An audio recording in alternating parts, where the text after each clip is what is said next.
It's a time of changes. Now is the time to move on. This is the time for solutions. Feel the motion. Be new is born. Really none of you. No one connected to you. Really none of you. Be new will do it for you. This is the time for solutions. Be new is for you. Muy buenos días desde el BNIU, la Barcelona New Economy Week, donde seguimos transformando, impulsando las empresas hacia una nueva economía y buscando sobre todo el beneficio económico, pero también el social de todas ellas. Y prueba de ello es este plató que ahora mismo inauguramos, el BeHealth, donde durante 2 días hablaremos de salud desde Barcelona, todo organizado por el Consorci de la Zona Franca de Barcelona y desde un D-Factory que aspira a ser el polo mundial de la industria 4.0. Bien, y vamos a abordar ya el primer panel con los avances pioneros en el tratamiento de enfermedades neurológicas. Cómo integrar la tecnología, la ciencia y la práctica clínica todo en uno. Todo ello lo abordaremos de la mano de la moderadora Sonia Villeira. Buenos días, Sonia, y muchas gracias por acompañarnos. Sonia Villeira es directora de operaciones del Centro de Salud del Cerebro, Barcelona Beta Brain Research Center, y me atrevería a decir un referente, ¿no?, en la investigación y en los avances del ictus. Yo creo que también es importante destacarlo. Muchísimas gracias a la señora Villeira y también a los speakers, las speakers que hoy también nos acompañan. Bueno, pues buenos días a todos y a todas. Para mí es un placer acompañarles e invitarles un poco a asistir a esta reunión con unos expertos, con un panel de expertos potente y en el que vamos a hablar y vamos a tratar de algunos de estos avances que están transformando de alguna manera cómo abordamos determinadas patologías neurológicas. Bueno, si hablamos de enfermedades neurológicas, realmente estamos hablando de un conjunto de patologías muy diversas, desde la enfermedad de Parkinson, demencias, Alzheimer, los ictus y toda la patología cerebrovascular, toda la onconeurología, la epilepsia. Es un conjunto enorme de enfermedades que, en términos de frecuencia, están situadas en lo más alto de toda esta patología. Entonces, bueno, en el mundo ahora mismo se calcula que alrededor de unos 3.000 millones de personas, y eso es prácticamente un 40% de personas, padecen alguna enfermedad neurológica. En España, y son datos de la Sociedad Española de Neurología, el porcentaje es bastante menor, está situado alrededor de un 20%, pero lo que es invariable en cualquier zona del mundo, en países industrializados y en desarrollo, es el impacto social en términos de calidad de vida que tienen las enfermedades neurológicas. Y, de hecho, son las patologías número 1 en términos de años de vida perdidos por discapacidad o por muerte prematura. Además, coincide, o durante mucho tiempo ha sido cierto, que no podíamos hacer frente a estas enfermedades si no era con tratamientos sintomáticos, es decir, no teníamos tratamientos modificadores del curso de estas enfermedades. Y, por tanto, llega un momento en que de unos años a esta parte estamos asistiendo un poco a un cambio de paradigma. Estamos en un periodo de transformación gracias o de la mano de una serie de innovaciones. Por un lado tenemos neuroimagen avanzada y tenemos biomarcadores que ahora mismo nos permiten ya empezar a pensar en un diagnóstico en fase preclínica, es decir, mucho antes de que aparezcan síntomas. Tenemos terapias génicas y celulares que están ofreciendo esperanza a algunas personas y familias con enfermedades hasta ahora incurables. La inteligencia artificial y el Big Data seguramente nos van a ayudar en un abordaje mucho más personalizado y en el desarrollo de instrumentos que nos van a ayudar a hacer el diagnóstico de estas enfermedades. Y luego tenemos el campo de la neurotecnología amplísimo y que está impactando de lleno en el tratamiento neurorehabilitador. Todo ello seguramente nos invita a reflexionar acerca de aspectos que tienen que ver cómo se trasladan todas esta innovación, esta tecnología a la práctica asistencial, cómo balanceamos un poco la necesidad y la esperanza que surge en los pacientes y en la población general con el rigor científico y la necesidad de acompañarnos de la evidencia. Y bueno, para discutir un poco sobre todo ello, les presento a continuación a nuestros invitados, que no son solo testigos de estos cambios y de esta tecnología, de esta innovación, sino que además son protagonistas. Empezamos con la doctora Alicia Martínez Piñeiro. Yo me voy a permitir que a partir de ahora os voy a tutear a todos vosotros. Alicia es licenciada en Medicina y Cirugía por la Universidad de Barcelona y es especialista en neurología formada en el Hospital Germans Trias y Pujol. Bueno, ella trabaja fundamentalmente en el área de patología neuromuscular y pruebas funcionales del sistema nervioso, aplicadas al sistema nervioso central y periférico. De hecho, ella ha sido un poco la persona que ha incorporado las estrategias de monitorización neurofisiológica intraoperatoria en diferentes servicios quirúrgicos de su hospital, en neurocirugía, en otorrinolaringología, en cirugía general, torácica, y su doctorado, su tesis doctoral, se estableció alrededor de un proyecto de monitorización neurofisiológica intraoperatoria durante el tratamiento endovascular del ictus isquémico. Entiendo que a raíz de esta investigación, pues ella ha sido pionera en la aplicación de estas técnicas de monitorización intraoperatorias en el tratamiento endovascular, y en el año 20 surgió una spin-off derivada del Instituto de Recerca del Germans Trias de Pujol, que es Time is Brain. Mi primera pregunta es acerca de esta empresa emergente y del producto que vosotros estáis desarrollando y que se llama Brain20, y que si hacemos una búsqueda en la página web de Time is Brain, veremos que ellos definen Brain20 como el electrocardiograma del cerebro. Entonces, explícanos un poco qué quiere decir eso, en qué consiste la idea y un poco qué oportunidad de mejoras identificasteis, ¿no?, y sobre las cuales, digamos, habéis ido desarrollando este producto. Muchas gracias, Sonia, por esta extensa y precisa introducción. La línea de investigación, como has comentado, de este proyecto de tesis doctoral y Time is Brain surge de una realidad que los fundadores de la empresa, el doctor Toni Dávalos, Jaume Coll y yo misma, pues sufrimos como neurólogos, y es que a pesar de estar en un centro como el Hospital Germans Trias, pues puntero, ¿no?, en patología vascular cerebral y ictus, pues la mitad de nuestros pacientes, pese a ofrecerles todos estos medios diagnósticos y también terapéuticos avanzados, quedaban con una discapacidad permanente. Entonces, era una realidad que no solo de nuestro centro, sino que en las series a nivel mundial se replicaba, ¿no?, a nivel epidemiológico, y esto nos hizo pensar que estábamos obviando algo, es decir, que tanto este diagnóstico, sobre todo basado en la imagen y en variables clínicas, de alguna manera no era suficiente, ¿no?, para alcanzar el éxito, es decir, que una persona después de un ictus no quedara discapacitado con secuelas que le impidieran volver a su rutina habitual.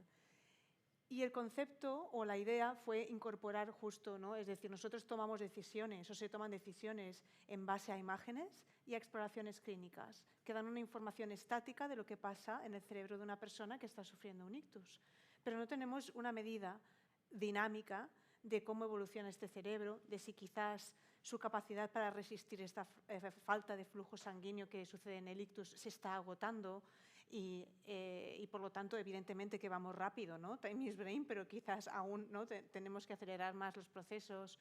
Es decir, la idea que surgió es incorporar un marcador o un biomarcador, como ha sugerido, que nos permitiera medir en tiempo real el funcionamiento y el estado o la viabilidad del cerebro de estas personas desde el segundo 1 en que pasa un ictus y durante todo el proceso asistencial, de la misma manera que sucede con el electrocardiograma y al cual estamos todos muy acostumbrados, ¿no?, ante cualquier primer síntoma de angina o de infarto. La primera asistencia te coloca unos electrodos, hay un registro al que todos incluso, ¿no?, a nivel de medios, ¿no?, estamos muy habituados a ver la forma que tiene, y conforme a eso se van tomando una serie de decisiones. Dónde trasladar al paciente, qué tipo de tratamiento ofrecerle, se monitoriza el tratamiento, ¿no?, si tiene más o menos éxito. Y ese principio es el que aplicamos en nuestra investigación para validar un biomarcador, en este caso cerebral, y en el que se basa todo el proyecto de Time is Brain. Nosotros, en un estudio clínico que se realizó en el Hospital Germans Trias, validamos que una onda del cerebro que se llama N20 es capaz de reflejar la viabilidad del cerebro de una persona con ictus y predecir el pronóstico, es decir, qué probabilidad tienes de recuperarte satisfactoriamente a los 3 meses del ictus, con una sensibilidad muy alta, mayor al 90%, y superior cuando lo comparamos con los medios que utilizamos hoy día, que son TAC, resonancia y variables clínicas. Y por lo tanto lo que hemos desarrollado es Brain20, es un dispositivo capaz de registrar esta señal en el escenario de un ictus. En el escenario de un ictus, que es una emergencia, que tenemos personal sanitario no especializado en realizar este tipo de medidas y que por lo tanto hay unos requerimientos, ¿no?, de usabilidad que son mandatorios para que esta tecnología se pueda implementar realmente en el escenario de un ictus agudo. Brain20 sí, es un electrocardiograma del ictus, es un dispositivo formato tablet con unos electrodos que van en la cabeza y en las manos del paciente y que está diseñado pues, para que cualquier persona lo utilice, aunque no sea con un background sanitario, como un desfibrilador que podemos ver en un centro comercial, ¿eh? Es decir, con 4 pasos sencillos cualquier persona lo puede utilizar. Bueno, te has dicho ahora 2 cosas importantes desde mi punto de vista. Uno, es una tecnología que estáis desarrollando pensando en que la pueda utilizar cualquier persona. Esto por un lado, y luego que tendría un recorrido en todo lo que es la fase hiperaguda del ictus. Pero vosotros estáis haciendo ahora mismo estudios, o los estudios que habéis hecho están centrados en lo que ocurre en el momento en que situamos al paciente en la sala de angio, o estáis enfocando también a escenarios de la cadena asistencial previos, y me estoy refiriendo a fuera del quirófano, es decir, en la urgencia hospitalaria o incluso en la urgencia prehospitalaria. Sí, Brain20 está llamado a cubrir todo el recorrido del paciente.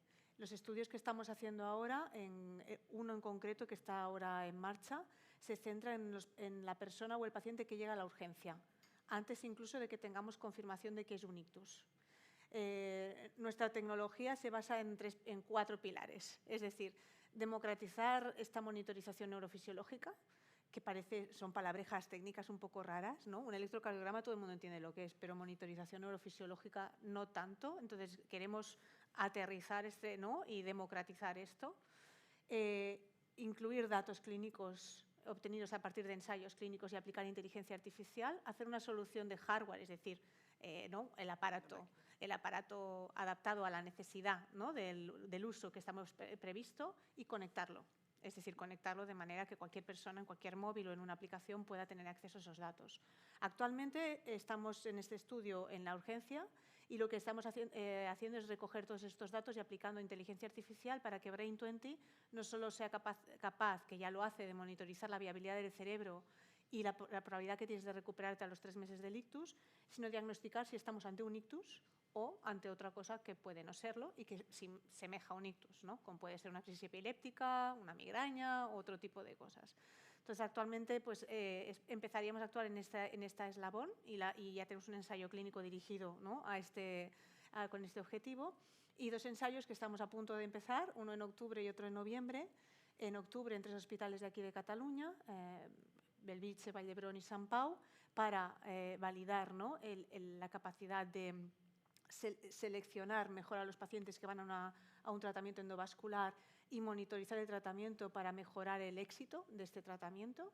Y otro que vamos a abrir en Australia, en 5 hospitales australianos, en los cuales el objetivo es demostrar el papel de Brain20 a la hora de seleccionar los pacientes que se van a beneficiar más del tratamiento y, por lo tanto, guiar el traslado a un hospital que pueda administrar ese tratamiento, o bien a otro hospital que quizás pues, no tenga todos los medios, pero por las condiciones del paciente pues, sea más adecuado para el paciente. Allá tienen tiempos de traslado de 6 horas, tienen que meter a una persona en un avión, separarla de su familia, moverla 500 kilómetros y por lo tanto tienen un problema muy, muy importante de la gestión del ictus antes de la mesa de operación. Así que estamos dirigidos a varias partes de... Sí, desde luego estáis atacando a varios el segmentos. problema en diferentes puntos críticos, ¿no? Y esto desde luego, si luego en los ensayos que estáis proponiendo y que estáis a punto de empezar os dan la razón, desde luego vais a tener un producto que va a cambiar en el futuro la trayectoria de esta y el curso natural de esta enfermedad, ¿no? A mí no deja de sorprenderme que una persona un poco con mi mismo background, mi formación, ¿no? Es una neuróloga clínica, yo también soy una neuróloga un poco particular, seguramente, pero en cualquier caso una neuróloga con una formación clínica asistencial, en un momento determinado, ¿no? Entiendo que ve la oportunidad o alguien le hace ver la oportunidad de que aquello que es el producto de su investigación tiene un potencial innovador y tiene un potencial comercial, ¿no? Un poco cómo vives tú esa doble vida, ¿no? Y qué retos te has encontrado en el camino. Bueno, sí, fue una situación muy atípica y particular a la cual tuve que personalmente enfrentarme porque en mi manera de, ¿no? O en mi mente científica de neuróloga, el hecho de ver, digamos, de ser, ¿no? crear junto con, ¿no? los cofundadores, ¿no? una empresa, creó una dicotomía en mi mente. Sentía como que de alguna manera estaba traicionando mis raíces científicas y me estaba pasando a un lado, si me permites la expresión, oscuro, oscuro de la realidad. Y, así que fue un proceso personal también, de alguna manera similar, y tomar la decisión de dar este cambio y de dedicarme, de alguna manera, dejar en stand-by mi profesión clínica, ¿no? de neuróloga y dedicarme exclusivamente a Time is Brain como CEO, ¿no? de la empresa. Fue un proceso de unos meses que fueron difíciles, ¿no? Una decisión también que a nivel personal marcaba, ¿no? Marcaba también mi vida no solo profesional, sino personal. Pero sí que hubo personas que me hicieron ver que el impacto que podíamos generar, ¿no? Avanzando, ¿no? O apostando por ese proyecto podía ser igual o superior que el que intentaba o el que me movió hace muchos años a tomar la decisión de ser médico, ¿no? Yo creo que, bueno, ahora me lo diréis, ¿no? Pero los médicos aún, creo, no sé ahora los que suben, pero los que éramos, nuestra vocación fundamentalmente era ayudar, ¿no? Y hacer cambiar las cosas. Y ha habido personas en la oficina de transferencia del hospital y otras fuera de la OTRI que me hicieron ver que esto no era ninguna traición, que una oportunidad comercial no está reñida con crear un impacto positivo. Y surgió, ¿no? Para mí descubrí el concepto de la economía de impacto, de por qué no generar valor, ¿no? Valor que mejore la vida de las personas. Y de hecho cada vez estoy más convencida de ello, estoy completamente convencida de ello tras 5 años, ¿no? de fundar la empresa y de estar, porque sobre todo la misión de Time is Brain es esta, es de cambiar el impacto devastador del ictus y de otras enfermedades neurológicas a las cuales también, ¿no? en nuestro plan de I+D tenemos pensado atacar. No ha sido un camino fácil ese cambio y esa decisión, porque también la propia, desde mi hospital me han apoyado siempre, pero a veces sí que te encuentras más, no el colectivo, pero personas en concreto que de alguna manera pues, no acaban de ver esto claro. Sí que he de decir que en mi institución, sinceramente, me han apoyado y me han facilitado el camino y que hoy pueda estar aquí y pueda estar con este proyecto, pero soy consciente que no sucede lo mismo y que no es lo habitual también, lo cual pues también aprovecho para dar gracias por el apoyo. Bueno, yo desde luego no tengo ninguna duda de que el producto que tenéis entre manos va a cambiar radicalmente el panorama y sobre todo el pronóstico de los pacientes y la manera como nosotros, los médicos, los médicos neurólogos y neurólogos especializados en la patología cerebrovascular, tomamos decisiones, ¿no? Cambiamos de panelista y vamos a presentarles al doctor Eloi Episo. Eloi es licenciado en Ingeniería Industrial y es doctor en Ingeniería Biomédica por la Universidad Politécnica de Cataluña.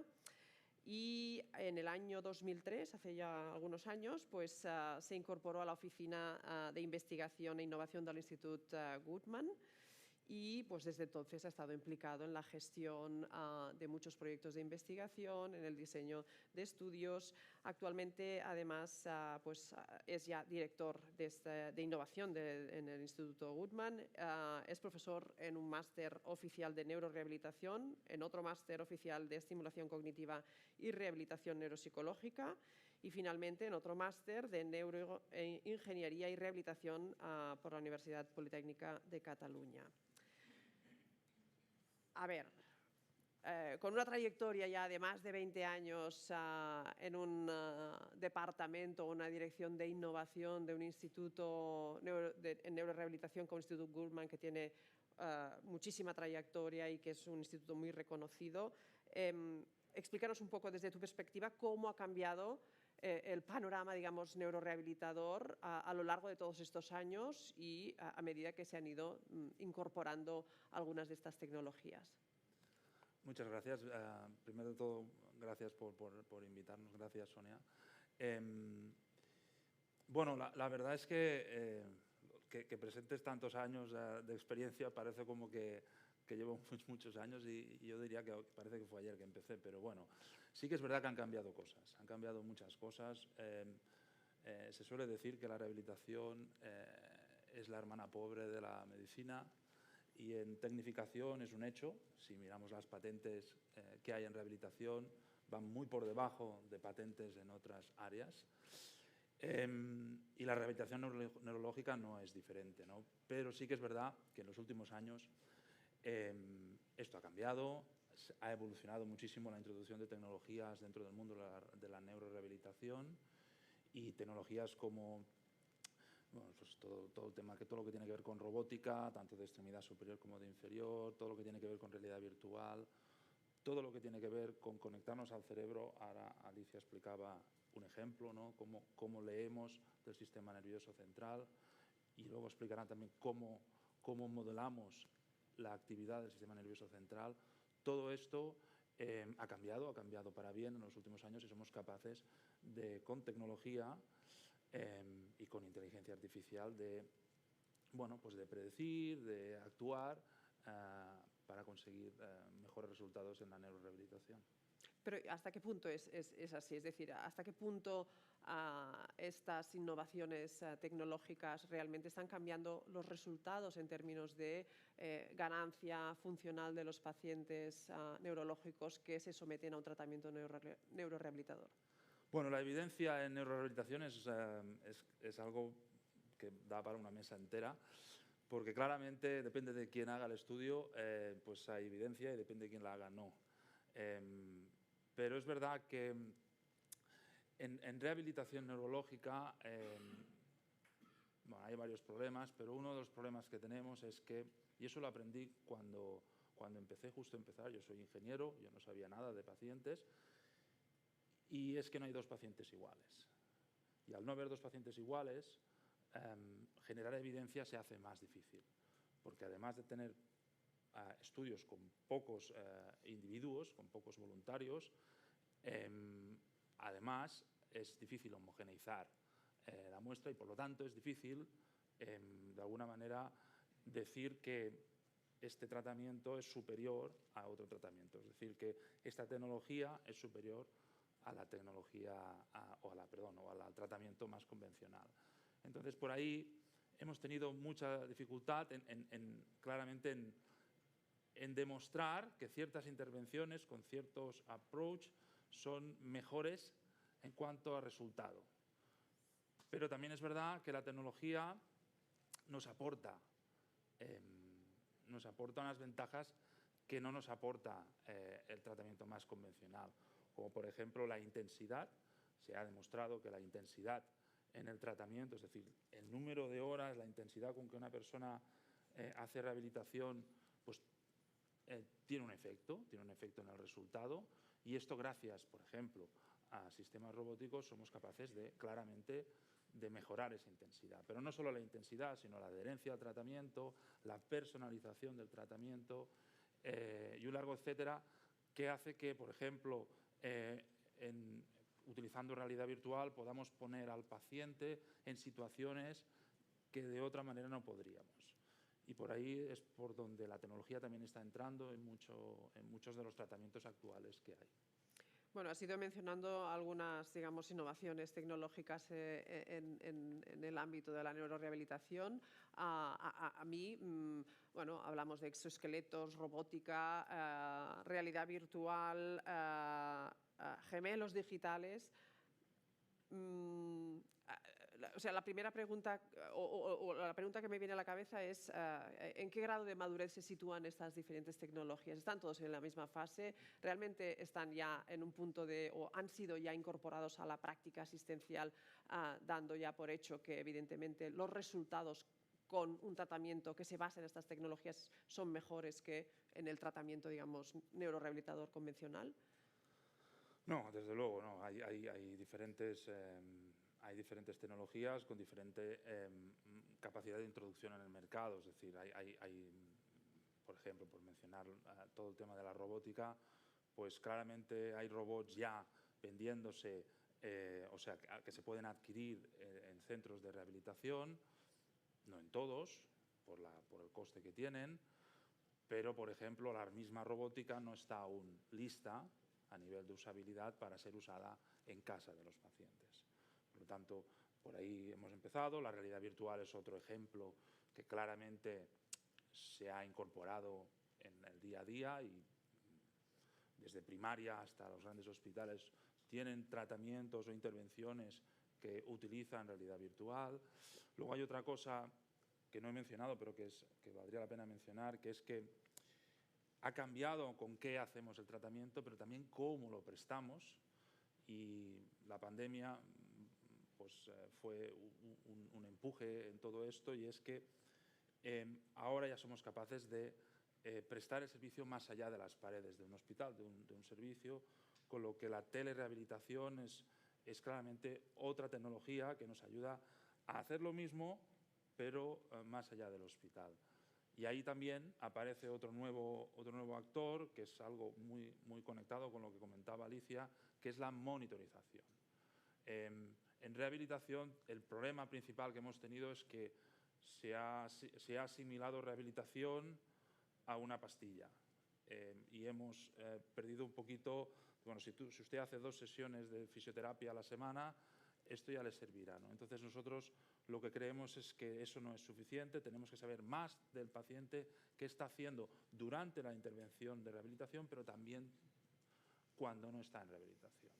Y esas tecnologías hacen que en diferente medida estamos trabajando a nivel de innovación para introducirlas, pero de alguna manera dependerá un poco de la ayuda de las empresas, como la empresa de Alicia, de que puedan generar la evidencia para que puedan introducirlo en la práctica clínica. Te hago una última pregunta y es en torno a lo que es el modelo, digamos, de rehabilitación clásico, que se basa en un equipo interdisciplinar de profesionales. ¿Cómo se articula, digamos, el trabajo de un ingeniero como tú en un equipo que, por muy interdisciplinario que sea, pues lo que tenemos todos en la cabeza son pues terapeutas ocupacionales, fisioterapeutas, logopedas, médicos rehabilitadores, enfermeras, pero digamos que los ingenieros hasta más recientemente no formaban parte de este equipo, ¿no? ¿Cómo trabajáis juntos? Desde luego. Hace 20 y pico de años yo tenía, y aún lo tengo un poco a veces, pero el síndrome del impostor. Y claramente esto es algo que, bueno, yo diría que en todos los lados ya hospitales con servicios de rehabilitación potentes tienen personal técnico, si no en el mismo servicio, cerca. Y esto es algo que ha cambiado y que cambiará, porque claramente la tecnificación, en este caso de la rehabilitación, necesitará de perfiles más tecnológicos que de alguna manera hagan de puente entre lo que claramente hay que decidir, que eso lo decide el clínico, con lo que realmente se puede hacer, que necesitará apoyo y ayuda de personal más tecnológico. Esto es un poco como lo veo. Seguro, seguro. Esto yo creo que ya es una realidad, de hecho, ¿no? Bueno, pasamos a nuestra última panelista, que es la doctora Gloria Villalba. Gloria es licenciada en Medicina y Cirugía por la Universidad de Barcelona y es especialista en neurocirugía. Se formó en el Hospital Clínic y actualmente, bueno, desde el año 2006, es médico adjunto del Servicio de Neurocirugía del Hospital del Mar. En su tesis doctoral ya apuntaba un poco el camino que está trazando y el título de este trabajo fue Estimulación cerebral profunda en pacientes con anorexia nerviosa crónica severa y refractaria a tratamiento. Actualmente es profesora asociada de medicina en la Universidad Autónoma de Barcelona y es profesora en un diploma de especialización en neuromodulación cerebral, medular y nervios periféricos por la Universidad de Granada. Por tanto, su ámbito de conocimiento específico es la neuromodulación. Y sobre esto vamos a hacerte una serie de preguntas. La primera es conocer un poco, entiendo que la neuromodulación es como un término más genérico que engloba una serie de tecnologías. Háblanos un poco de estas tecnologías y a qué enfermedades y a qué procesos apuntan. Pues gracias, Sonia.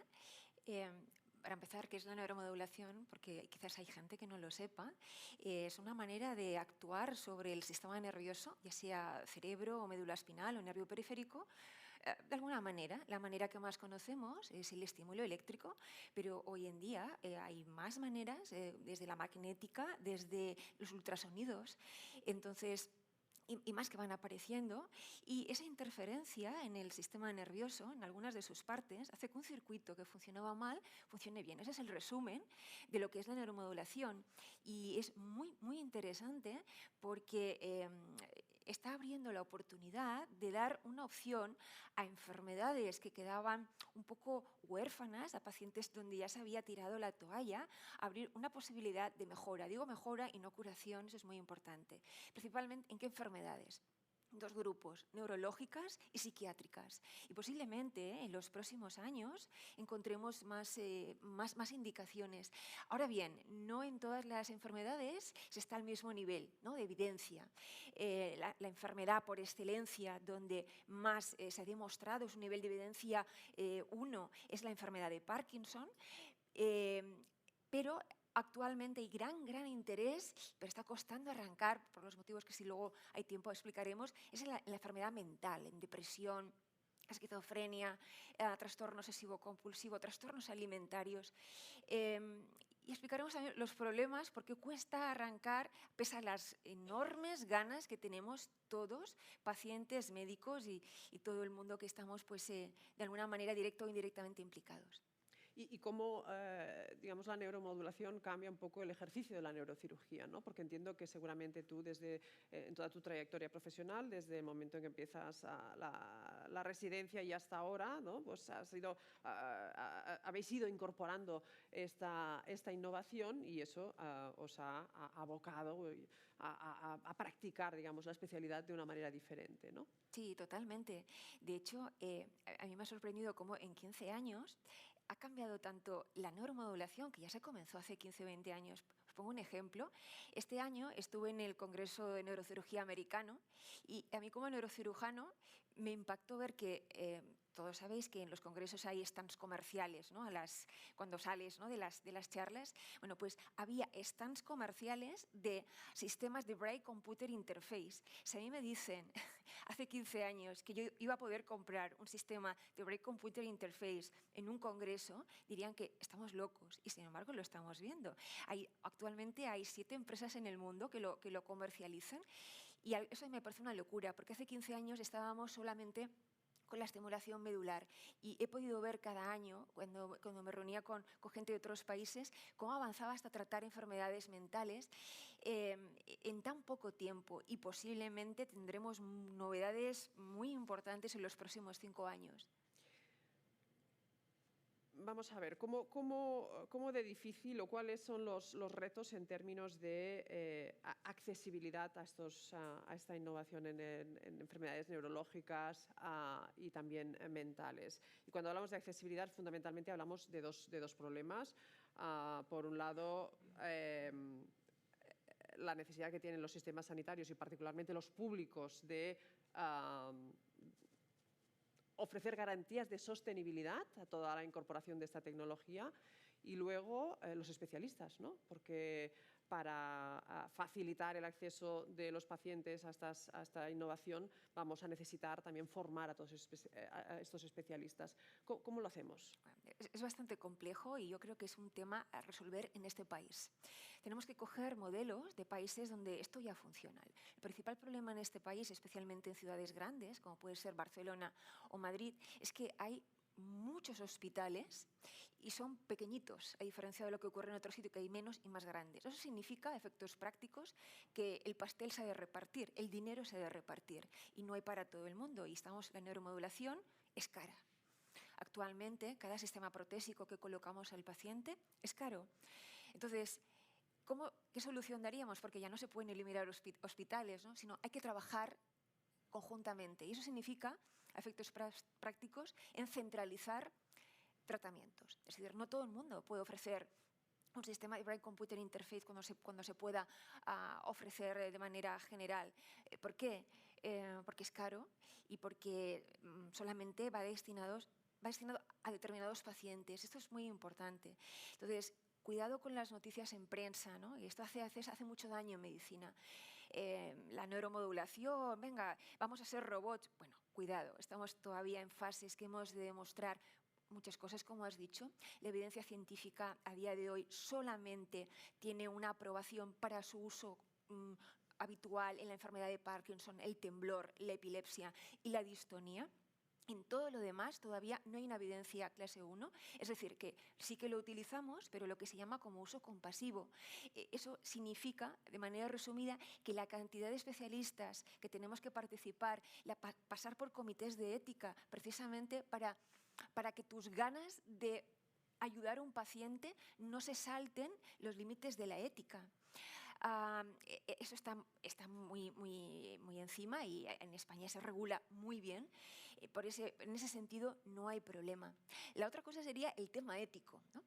Que aquí me gustaría, aprovecho para explicar, a mí me impresiona como cirujano que digo pacientes, familiares y posiblemente ustedes, cuando hablamos de cerebro y electrodo, uy, qué miedo, ¿no? Parece como se asocia la palabra ética. Perdonen, pero ¿por qué no ocurre lo mismo con otras cirugías cerebrales o del cuerpo? ¿Por qué no ocurre lo mismo cuando se receta un fentanilo?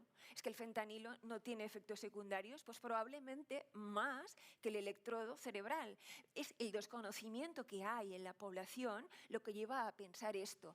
Para mí, como neurocirujano, y hago cirugías complejas como cirugías de tumores en sitios complejos, vasculares, la cirugía de la neuromodulación es lo más elegante y lo de menos riesgo que tiene para el paciente. Y sin embargo, no es lo que la población entiende. Y esto forma parte nuestra, educar a la población en estos conocimientos de que no es arriesgado. Y por otra parte, el tema ético, vamos a ver, estamos diciendo que esto no está indicado para todos los pacientes. Estamos hablando de pacientes que no tienen otro recurso.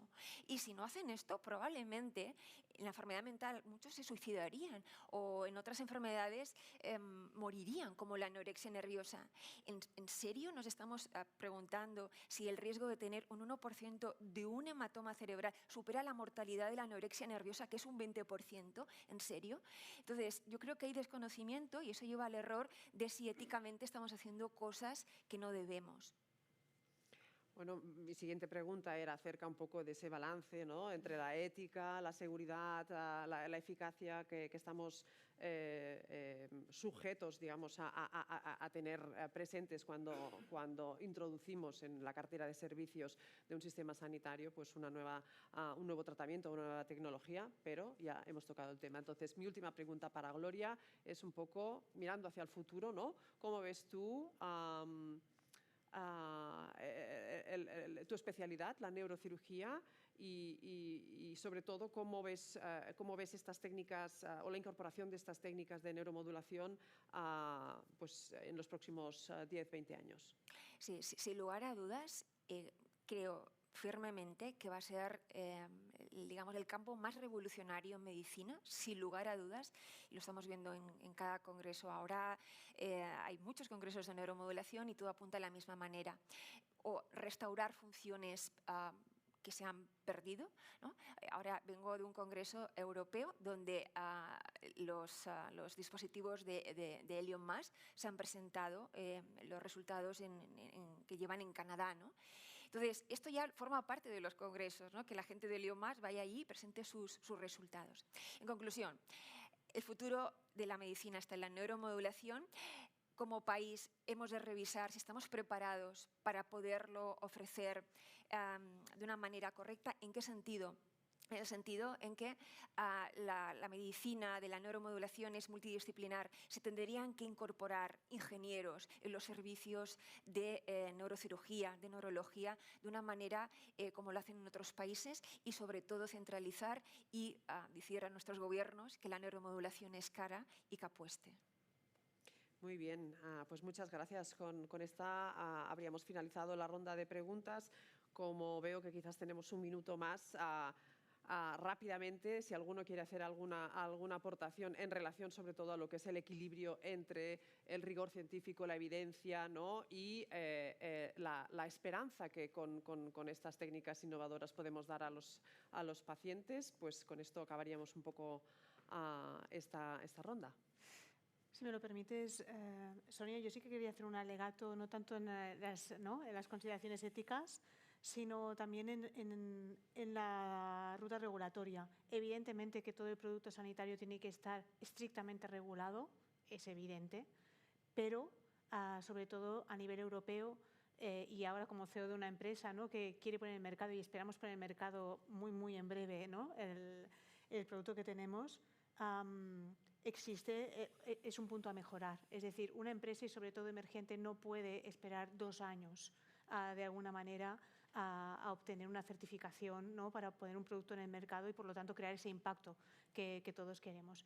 Brain20, ¿no? Entonces sí que es verdad que es necesario a nivel de institución europea revisar todo esto y poner recursos para que de alguna manera esta tecnología llegue de manera ágil, ¿no? al mercado y por lo tanto impacte positivamente en los pacientes. Yo creo que es un pain, ¿no? Como diríamos en inglés, no resuelto y sobre todo en el ámbito europeo. He de decir que a nivel de Estados Unidos tienen un panorama en este sentido, no en otros, mucho más favorecedor. Muy bien. No, y además es verdad que lo del apoyo, ¿no? Que comentabais antes es primordial para poder avanzar y que esta democratización, por ejemplo, ¿no? De este electrocardiograma del ictus también pueda llegar a todo el mundo. Y un poco en esta línea también la de Eloy, no sé si también el apoyo que ahora pedíais a las administraciones también lo debemos pedir al propio paciente, porque cuando hay más flujo de datos también ¿no? El paciente se debe desnudar más. ¿Encontráis este apoyo, esta concienciación del paciente en este caso o también tenemos que hacer un llamamiento hacia ellos para que confíen más? Eloy, no sé. No, yo creo que sí, que el paciente sí confía, es más, yo estoy de acuerdo con ellas, es más unas trabas que tienen que estar, tiene que haber procesos, pero creo que comparándonos con otras áreas del mundo, nosotros aquí en Europa estamos poniendo las cosas más complicadas y ella no lo ha mencionado, pero también hay todo el tema de la IA, que está regulado y que nos va a exigir más, incluso más a soluciones que ya existen, que ya están en el mercado, nos va a exigir aún más papeleo, más pasos, etc. O sea que, contestando a tu pregunta, no me voy, contestando a tu pregunta, sí, el paciente tiene que entender por qué necesitamos datos, por qué sus datos pueden ayudar, nos pueden ayudar a prestar un mejor servicio, pero pueden ayudar a otras personas. Hay que participar en estudios para generar la evidencia que es necesaria, pero claramente creo que ahora mismo el principal obstáculo está en toda la regulación que hay alrededor del producto sanitario y toda la ética que claramente pone freno quizá demasiado. pues me va perfecto porque hemos tenido 3 speakers de lujo, una moderadora que también es speaker, ¿no? Al final con sus conocimientos, y yo creo que para seguir siendo punteros desde nuestro país, pues falta, ¿no? Cuando hablábamos de esta convergencia entre todo, pues también este apoyo institucional. Muchísimas gracias a todos por acompañarnos y especialmente a Sonia Abelleira, directora de operaciones del Centro de Salud del Cerebro de Barcelona, Beta Brain Research Center. Muchísimas gracias. Breve pausa. Seguimos también conectándonos a través de esta plataforma B-Networking, que hablábamos de inteligencia artificial. Pues bien, el BNew también cuenta con ella para que podáis hacer los contactos óptimos y con el target adecuado. Hasta ahora, muchas gracias también por acompañarnos desde el Consorci. Gracias. Barcelona, vibrante y emprendedora, posicionándose como una de las ciudades favoritas para los profesionales tecnológicos. Con este espíritu nace el Distrito 4.0. Como sede de un genuino ecosistema tecnológico internacional, reúne proyectos punteros en robótica, impresión 3D, inteligencia artificial, IoT, nanotecnología y sensórica, en una de las mayores zonas productivas de Europa. Anticipamos el qué, el dónde i el cómo reinventamos. Consorci de la Zona Franca de Barcelona.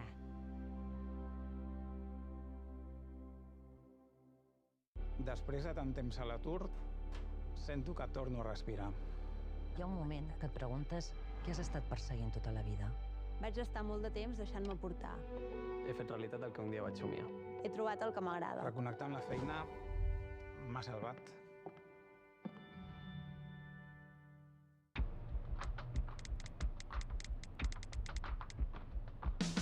Mirant la teva llum, sentint la teva olor, conèixer els secrets guardats als teus racons, sense anar més lluny, sense anar més lluny, Barcelona és molt més.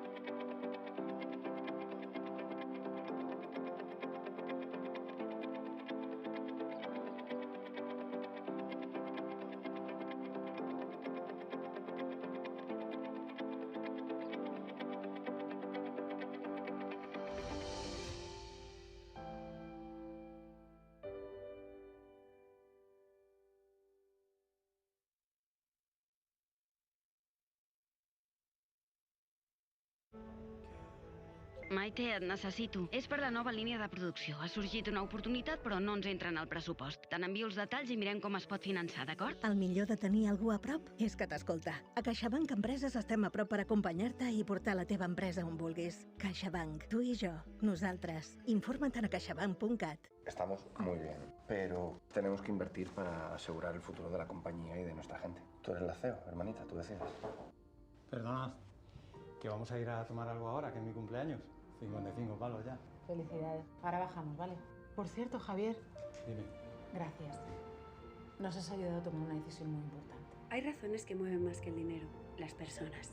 Por eso en Ibercaja reinvertimos el 100% de nuestros beneficios en la sociedad. Ibercaja, nos mueves tú.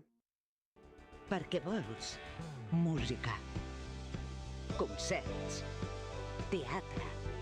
Perquè vols sentir, vibrar, riure. Perquè vols viure la cultura, La Vanguardia.